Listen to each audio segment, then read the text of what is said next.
आज हमें पढ़नी है माइक्रोट्यूब्यूल्स इनहिबिटर्स। माइक्रोट्यूब्यूल्स क्या होती हैं पता है? साइटोस्केलेटन के अंदर। हाँ ठीक है, हमारे पास ये इस तरह की ट्यूब्यूल्स होती हैं, ठीक है, साइटोस्केलेटन के अंदर, जो कि माइटोसिस और माइटोटिक में क्या आती हैं, मियोसिस वगैरह में काम आती हैं। इनकी वजह से जो हमारे क्रोमोसोम्स होते हैं ना, वो डिसएग्रीगेट होते हैं, ठीक है, उनकी सेपरेशन होती है। तो माइक्रोट्यूब्यूल्स, अब हमें पता चल गया कि ये कहाँ पर है प्रेजेंट, हमारे सेल साइकिल के अंदर। इनका काम क्या है? मेटाफेज के अंदर। मेटाफेज के बाद जब इन्होंने वो होना है, सेपरेट होना है, तो इनका काम वहाँ पर है, यहाँ पर बनी है। ये देखो, ये वाली जो है ना, ये हमारे पास माइक्रोट्यूब्यूल्स है, हमारी ट्यूब्यूलर मॉलिक्यूल्स हैं। अब हमारे पास होता क्या है, ये जो माइक्रोट्यूब्यूल्स हैं, ये हमारे पास एक रेलवे ट्रैक है, रेलवे ट्रैक की तरह काम करती हैं। इन्होंने क्या करना होता है? डीएनए को सेपरेट करना होता है। डीएनए के जो क्रोमोसोम्स होते हैं, उनको सेपरेट करना होता है, ठीक है, उनको पुल करना होता है कि वो दोनों क्या हो जाएं, एक मतलब क्रोमोसोम्स, हमारे पास जो पेयर होता है वो इस तरफ चला जाए और एक पेयर इस तरफ चला जाए। अब हमारे पास जो माइक्रोट्यूब्यूल्स इनहिबिटर्स है ना, अब वो कहाँ पर काम करेंगे कि जहाँ पर इन्होंने मतलब ये जो फाइबर्स हैं, इन्होंने सेपरेशन करवानी है, ठीक है, ट्यूब्यूलन की, ठीक है, कि क्रोमोसोम्स अलग हो जाएंगे, वहाँ पर जाकर क्या करेंगे, डीएनए को सेपरेट नहीं होने देंगे और सेल रेप्लिकेशन क्या होगी, रुक जाएगी, ठीक है। क्रोमोसोम्स सेपरेट होते हैं। क्रोमोसोम्स हमारी बॉडी में कितना पेयर होता है? 46 का होता है ना, वो 23 में जब डिवाइड हो जाते हैं, फिर एक सेल से दूसरा सेल क्या होता है, जनरेट हो जाता है। तो बेसिकली इन्होंने क्या होता है, जो डीएनए के क्रोमोसोम्स होते हैं उनको मतलब रोकना होता है और वहाँ पर इनकी इनहिबिशन हो जाती है। अब हमारे पास ना ये दो होते हैं, दो क्लासेस हमने इसमें पढ़ी है। एक को हम कहते हैं विनका एल्कलॉइड्स।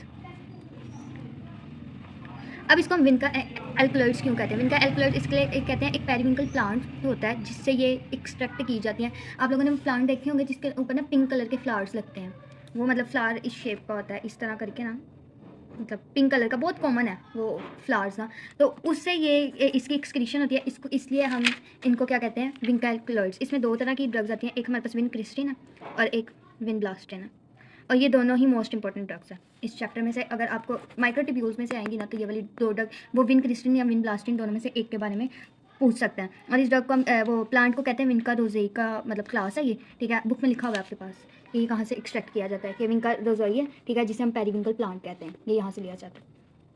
अब इसके बाद हम आते हैं दूसरी तरफ टेक्सेन्स। इसमें भी हमारे पास दो ड्रग्स आते हैं, एक आती है पेक्लीटेक्सल और एक आती है डोसीटेक्सल, ठीक है, दो तरह की ड्रग है हमारे पास।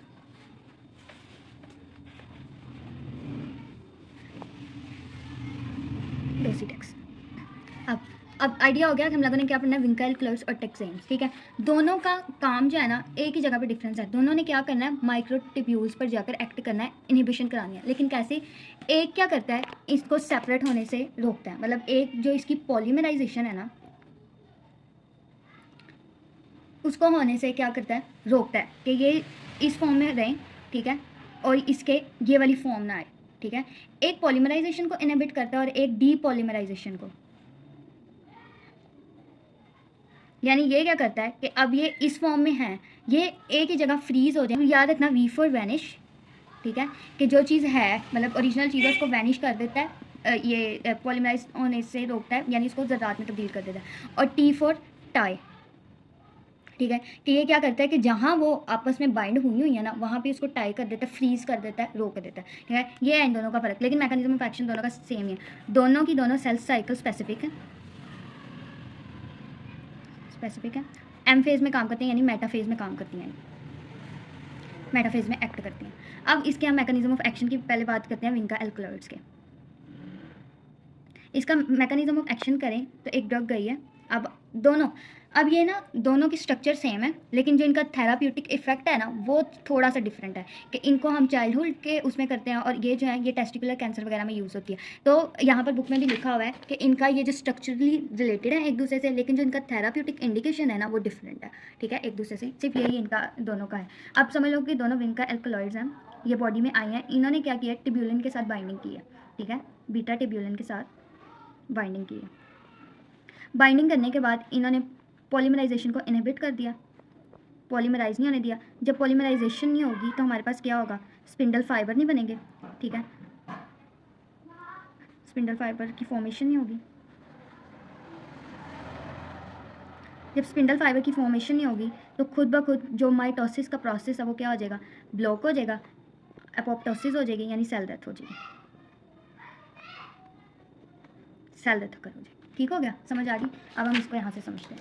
ये एक नॉर्मल प्रोसीजर, मेटाफेज का प्रोसीजर।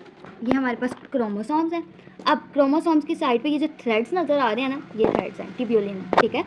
अब ये जो स्पिंडल्स है ना, ये टिब्यूलिन, ये क्या है, ये क्या करते हैं, इनको सेग्रीगेट करते हैं। ये 2 क्रोमोसोम्स के पेयर होते हैं, क्रोमोसोम्स इस तरह बने होते हैं, ठीक है, इस तरह हम बनाते हैं। अब फाइबर्स ने क्या करना है, अपनी अपनी तरफ खींचना है, इसने इधर चल जाना है, इसने इधर चल जाना है। मेटाफेज में क्या होता है, मेटाफेज का प्रोसेस हम क्या कहते हैं कि क्रोमोसोम्स एक मेटाफेज प्लेट बनाते हैं, ठीक है, कि ये इस सेंटर में आ जाते हैं स्पिंडल साइड पे। अब अगला प्रोसीजर क्या होना होता है, अगला प्रोसीजर होना होता है एनाफेज का, जिसमें क्या होना होता है, एक क्रोमोसोम ने इधर जाना होता है, एक क्रोमोसोम ने इधर जाना होता है। फिर उसके बाद हमारे पास आता है टीलोफेज, कि अब ये एनाफेज हो गया। टीलोफेज में क्या होता है, अब ये जो इधर इधर गए हैं ना, ये 2 सेल बन जाते हैं, यानी हमारे पास एक और नया सेल जनरेट हो जाता है। हम क्या करते हैं, इसी प्रोसेस में टिब्यूलिन के ऊपर ये इनहिबिटर्स एक्ट करा के अगला प्रोसेस ही नहीं होने देते, कि हमारे पास अगला सेल बने ही ना, और सेल नहीं बनेंगे तो क्या होगा, कैंसर सेल्स की रिडक्शन हो जाएगी और हमारा जो मकसद था वो पूरा हो गया, सेल डेथ करा दी एबनॉर्मल सेल की। अब ये थी नॉर्मल चीज़। अब देखो ड्रग ने यहाँ पर इनहिबिट किया, ये जो स्पिंडल फाइबर्स थे ना हमारे, ये यहाँ पर इनकी पॉलीमराइजेशन ही नहीं है। अब ये पॉलीमराइज, अब यहाँ पर उसने उसको डार्क लाइन से शो किया है कि यहाँ पे ये पॉलीमराइज है, लेकिन यहाँ पर इनके अंदर गैप्स हैं, यानी ज़रात हैं। अब ज़रात जब एक धागा पूरा ही नहीं होगा तो खींचेगा कैसे, तो क्या होगा, आगे एनाफेज का प्रोसेस, तो इसने यहाँ पर ऐसे करना है। सेम एज इट इज़ उधर है कि अब ये जो है ना, क्या से कहते हैं, स्पिंडल फाइबर, अगर हम टेक्सिन्स की बात करें तो टेक्सिन्स क्या करेंगे, इसको फ्रीज़ कर देंगे। मतलब हमारा जो मेटाफेज है, जो 2 क्रोमोसोम्स है, वो मेटाफेज की प्लेट में ही रहेंगे, वो सेग्रीगेट ही नहीं होंगे। तो जब सेग्रीगेट ही नहीं होंगे, नया सेल ही नहीं बनेगा। तो सिर्फ यहाँ पर डिफरेंस आ रहा है कि एक इसको ज़रात में तब्दील कर रहा है, पॉलीमराइजेशन करा रहा है, और एक इसके डीपॉलीमराइजेशन को फ्रीज कर रहा है। ठीक हो गया, दोनों का ये था मैकेनिज्म ऑफ एक्शन, इसका भी सेम है। अब हम पहले विनका एल्कलॉइड्स के यूजेस पढ़ लेते हैं। ये हमारे पास आते हैं कि जो चाइल्डहुड के कैंसर होते हैं, तमाम कैंसर उसमें हम यूज़ करते हैं। मेजरली मतलब इसके हैं चाइल्डहुड वाले। इसके अलावा होजकिन, नॉन होजकिन, ठीक है, और क्या उसे कहते हैं, टेस्टिकुलर कैंसर, विनब्लास्टिन आएगा टेस्टिकुलर में, और ब्रेस्ट कैंसर वगैरह। अब हम देखते हैं एडीआर्स दोनों के। अब एक का नाम है हमारे पास विनक्रिस्टिन और एक का नाम है विनब्लास्टिन। अब जो विनक्रिस्टिन है, क्रिस्टिन मतलब दोनों का विन विन सेम है, एंड पे चेंज आएगा। अब विन क्रिस्टिन, इस चीज़ से आपने याद रखना है कि ये CNS की टॉक्सिसिटी को कॉज करता है, ठीक है, CNS टॉक्सिसिटी आ जाता है। और B for bone marrow suppression, bone marrow की टॉक्सिसिटी को कॉज करता है। ठीक हो गया, ये इसके हो गए एडीआर, बाकी सारे जर्नल है, बाकी सारे पढ़ोगे ना वो जर्नल है। अब इसका हम रिव्यू कर देते हैं कि हमने माइक्रोट्यूब्यूल्स इनहिबिटर्स आज पढ़ी। माइक्रोट्यूब्यूल्स हमारे पास होते हैं स्पिंडल फाइबर्स, जो कि सेल साइकिल के दौरान हमारे जो क्रोमोसोम्स का पेयर होता है उसको सेग्रीगेट करने में मदद करते हैं, यानी एक रेलवे ट्रैक होते हैं जो DNA के क्रोमोसोम्स को सेपरेट करते हैं। 2 क्लासेज आती है हमारे पास इसमें, विनका एल्कलॉइड्स और टेक्सेन्स। विनका एल्कलॉइड्स में आगे 2 ड्रग्स आती हैं, विनक्रिस्टिन, विनब्लास्टिन। दोनों ने करना क्या होता है, इसने पॉलीमराइजेशन को रोकना है और इसने डीपॉलीमराइजेशन करनी है, यानी कि उसकी पॉलीमराइजेशन को टाई कर देना, उनको वहाँ से हिलने नहीं देना। सेल साइकिल स्पेसिफिक हैं, दोनों ड्रग्स मेटाफेज में काम करती हैं। अब हमारे पास होता है कि मैकेनिज्म ऑफ एक्शन के विनका एल्कलॉइड्स, विनक्रिस्टिन या विनब्लास्टिन जो भी एंटर हो रही है, वो ट्यूब्यूलिन के साथ बाइंडिंग करती हैं, पॉलीमराइजेशन को रोकती हैं, जिससे स्पिंडल फाइबर्स नहीं बनते और माइटोसिस ब्लॉक हो जाती है, एपोप्टोसिस और सेल डेथ हो जाती है। उसके बाद हमारे पास यूजेस आ जाते हैं, ये चाइल्डहुड में यूज़ होती हैं, होजकिन में, टेस्टिकुलर, ब्रेस्ट वगैरह में, कैंसर वगैरह में। और एडीआर जिसके क्या है, vincristine, C for CNS toxicity है, और ब्लास्टिन, B for bone marrow suppression है।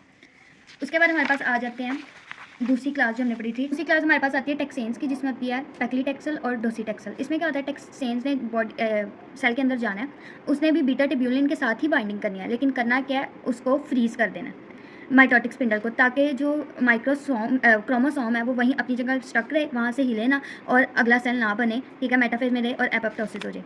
यूजेस हम इसके देख लेते हैं। ये भी हमारे पास ब्रेस्ट कैंसर में, ओवेरियन कैंसर में, और उस दिन मैंने बताया था ओवेरियन कैंसर कौन से कैंसर, सॉलिड कैंसर होते हैं, ओवेरियन कैंसर में। उसके बाद नॉन स्मॉल लंग कैंसर में और प्रोस्टेट कैंसर यूज़ होते हैं। अब इसके हम करते हैं एडीआर्स इसके हम अगर देखें तो हमारे पास टेक्सिन्स, T फॉर टेक्सिन और T फॉर टॉक्सिसिटी। तो ये कहाँ कहाँ की टॉक्सिसिटी करेगा, जो हमारे पास मेजरली कॉमन है। एक तो माइलोसप्रेशन करेगा, न्यूरोपैथी कॉज करेगा, मतलब वो जो जर्नल आप लोगों ने याद किया हुआ है ना, मेजरली उसी से रिलेटेड है। एलोपेशिया,